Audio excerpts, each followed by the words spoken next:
Welcome, champions. Today's video is not just any ordinary video. It's something that could truly transform your life. Because today, we are talking about something that can change your career, your income, your self-respect, and your entire life. Think about it for a second. Have you ever noticed that when someone communicates well, when someone speaks with power, clarity, and charm, they get better jobs, they earn higher salaries, they attract better opportunities, they command respect, whether they are in the office, at a party, or in any room they enter. And you know what? Sometimes we meet very ordinary-looking people. They are not movie stars, not billionaires, not famous, just simple people. But when they start speaking, we feel something different. Their words have weight. Their presence feels magnetic. We enjoy talking to them. We feel good around them. And we want to meet them again and again. Why?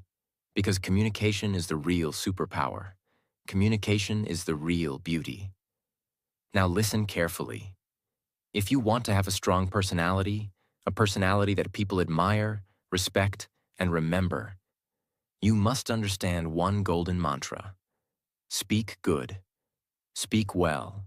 Speak clearly. And what does that mean? It means when you open your mouth, your words should have a purpose. They should be arranged beautifully. They should be clear like crystal. You should think before you speak and space out what you want to say. Remember, a clear mind plus clear words equals a powerful personality.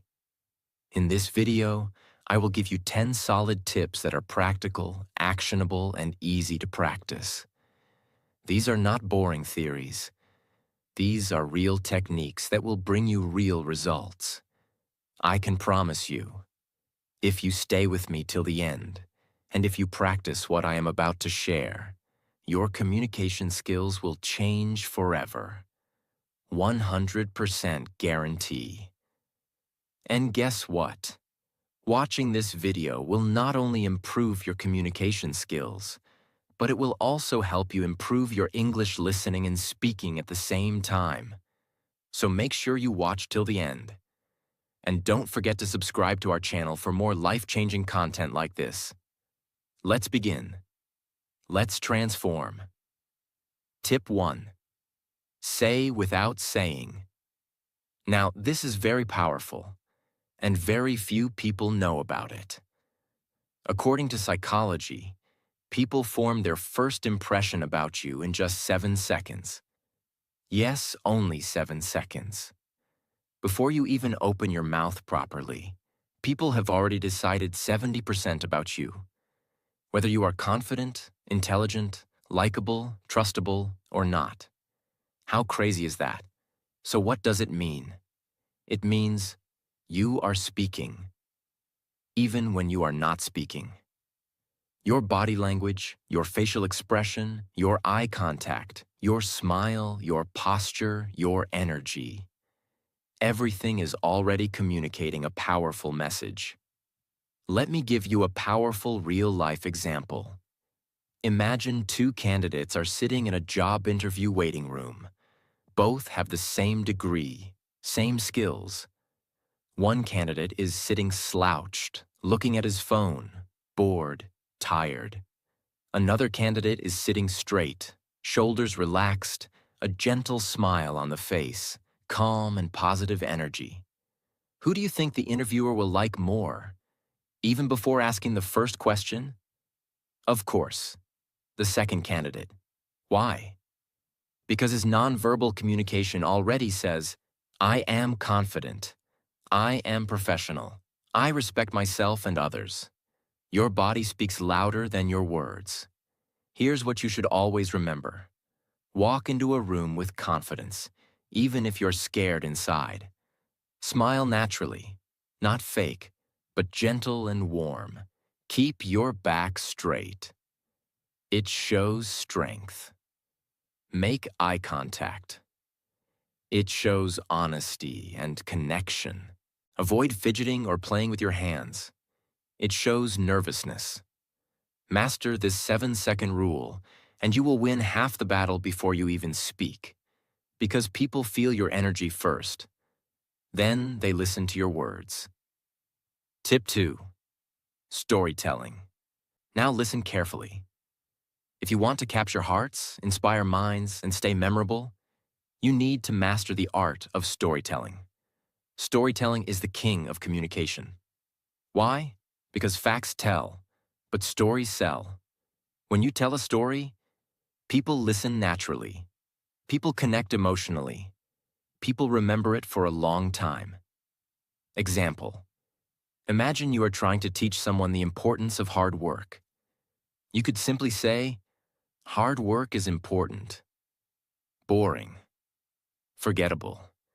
Or you could tell them a short story. Let me tell you about a boy named Sam. Sam came from a small village. No electricity, no internet. But every night, he studied under a streetlight because he had a dream to become a doctor. People laughed at him. But 10 years later, Sam saved the life of the same people who once mocked him. Now, which one will touch the heart more? Which one will stay in memory longer? Of course, the story. That's the power of storytelling. In any situation, whether you are giving a speech, in a meeting, teaching something, or just making a point in a conversation, use stories. Use real-life examples. Paint a picture in the listener's mind. Because human brains are wired for stories. Since the ancient times when people sat around campfires and shared wisdom through stories. Remember, make your stories short but emotional. Add a little struggle, a little victory. Make the listener see themselves in the story. If you become a good storyteller, people will love talking to you, listening to you, and learning from you. And not just that, you will become unforgettable. Tip 3. Empathy. If you want to become a master communicator, if you want people to trust you like you, open up to you, then you must develop one magical quality: empathy. What is empathy? Empathy means feeling what others feel. It's the ability to put yourself in someone else's shoes. It's about listening with your heart, not just with your ears. Why is empathy important for communication? Because when people feel that you truly understand them, they feel safe around you. They trust you. They respect you.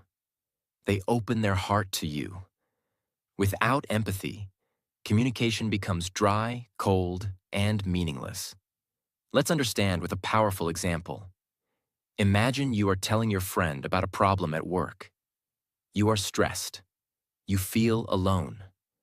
One friend listens and immediately says, "Oh, don't worry.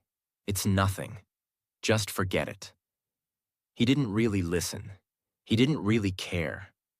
But another friend looks at you carefully, listens patiently, nods gently, and says, "I can see how stressful it must be for you. It's really tough to feel like that at work. You're not alone. And I'm here if you want to talk more. Now tell me, whom would you feel closer to? Whom would you trust more? Whom would you want to keep in your life?" Of course, the second friend, because empathy creates connection. How can you show empathy while communicating? Listen actively. Don't just wait for your turn to speak. Really listen. Acknowledge their feelings. You don't always have to fix their problem. Just show you understand. Use words that show understanding, like, "I can imagine how that feels. It sounds like you're going through a lot. Thank you for sharing that with me." Be present. Put away distractions. Give them your full attention. Here's a real-world bonus. In sales, in leadership, in relationships, the people who succeed the most are not the ones who talk the most, but the ones who listen with empathy. Because when you make someone feel understood, you win their heart forever. Tip 4. The sweetest sound. One of the greatest secrets of powerful communication was beautifully said by Dale Carnegie, the famous author of How to Win Friends and Influence People. He said, "A person's name is, to that person, the sweetest sound in any language." Yes, it's true. When you use someone's name correctly during a conversation, you instantly make them feel special, seen, and important. But why? Because a name is not just a word. It is a person's identity, their childhood memories, their family's voice, their sense of self. When you say someone's name warmly, you are touching their soul, not just their ears. You walk into a busy Starbucks. There's music playing, people chatting, the smell of fresh coffee everywhere. You order your drink, say, "Hi, I'll have a caramel macchiato. Name's Daniel." The cashier smiles, notes it down. 5 minutes later, you're standing near the counter with 10 other people waiting. The barista looks around, holds up the cup, and calls out, "Caramel macchiato for Daniel. Have an awesome day, Daniel," with a bright, energetic voice. At that moment, you feel a little spark. You're not just an order number. You're not just another face. You feel seen. You feel remembered. And guess what? It's such a small thing. Just your name. But it makes the experience feel personal, friendly, and positive. You might even smile back and think, "I like coming here. These people are nice." That's the hidden magic. In business meetings, friendships, interviews, when you use someone's name genuinely, they feel important. They feel a connection. And once people feel connected to you, opportunities, trust, and success naturally follow. Important tip: use names naturally, not every 2 sentences. Use it when greeting, while making a point, and when closing a conversation. With warmth, not force. Always remember, in a world where everyone wants attention, simply remembering and using someone's name makes you unforgettable. Tip 5. Emotional intelligence. This tip is life-changing. If you truly master this, you will rise higher in relationships, business, leadership, everywhere. What is emotional intelligence? It is the ability to understand and manage your own emotions, and understand and influence the emotions of others. And what's the most powerful part of emotional intelligence? It's learning to respond, not react. What's the difference? Reacting is automatic, emotional, impulsive. Responding is thoughtful, calm, intelligent. Imagine, you are in a meeting. Someone criticizes your idea publicly. If you react, you get angry. Your face turns red. You say something rude. Now you look bad, emotional, unprofessional. But if you respond, you stay calm. You take a deep breath. You say, "Thank you for your feedback. I'll think more about it, and maybe we can discuss improvements together." Result? You look strong. You look mature. You win respect. You build bridges instead of walls. Let's take a personal example. At home, your partner says something hurtful in an argument. You feel hurt, angry. If you react immediately, you scream, you say hurtful things too. And now the fight becomes worse. But if you take a breath, stay silent for a few seconds, and then say calmly, "I'm feeling hurt right now. Let's talk when we both feel calmer." Now you are protecting your relationship. You are being wise, not weak. How can you build emotional intelligence and learn to respond, not react? Pause before you speak. Always. Even 3 seconds can change everything. Name your emotion. Are you feeling angry, sad, insecure? Label it. Ask yourself, what is the best way to respond that serves the situation? Remember your bigger goal. Winning a moment's argument is useless if you lose a relationship. Leaders, great speakers, excellent communicators,